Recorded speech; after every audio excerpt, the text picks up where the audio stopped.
Unveiling The Closing Chapter, a deep dive into its meaning and usage. Hello, and welcome to our language learning journey. Today, we're going to explore the intriguing phrase, the closing chapter. This expression is rich in metaphor and is widely used in both literal and figurative contexts. Understanding it can add depth to your English comprehension and enable you to use it effectively in your conversations and writings. Let's dive into the heart of this phrase and unlock its secrets together. At its most basic level, the closing chapter refers to the final section or last part of a book.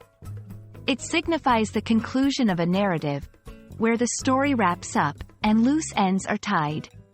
In literature, the closing chapter is where the climax resolves, and readers gain a sense of closure from the journey they've embarked on through the pages. Beyond books, the closing chapter is frequently used in a metaphorical sense to describe the end of a period, phase, or event in someone's life. This could be a career, a personal relationship, or a significant era. For example, someone retiring might say, "I'm beginning the closing chapter of my professional life."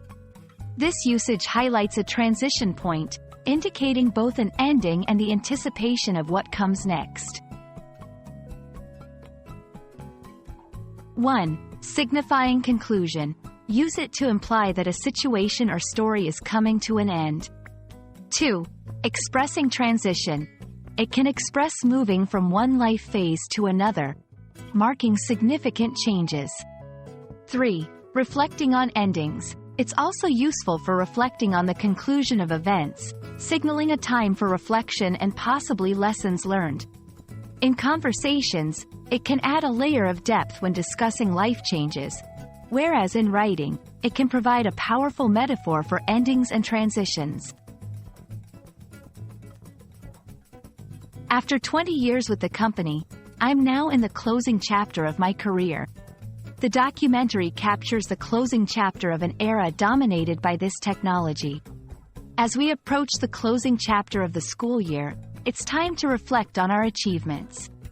These examples illustrate how the closing chapter can be versatile, enriching both spoken and written English with its evocative imagery. Thank you for joining us as we explored the closing chapter. Whether you're reading a book or navigating the chapters of life, this phrase offers a poignant way to articulate endings and transitions. We hope this video has illuminated its meaning and usage, enriching your English language journey. Until next time, keep learning and keep growing.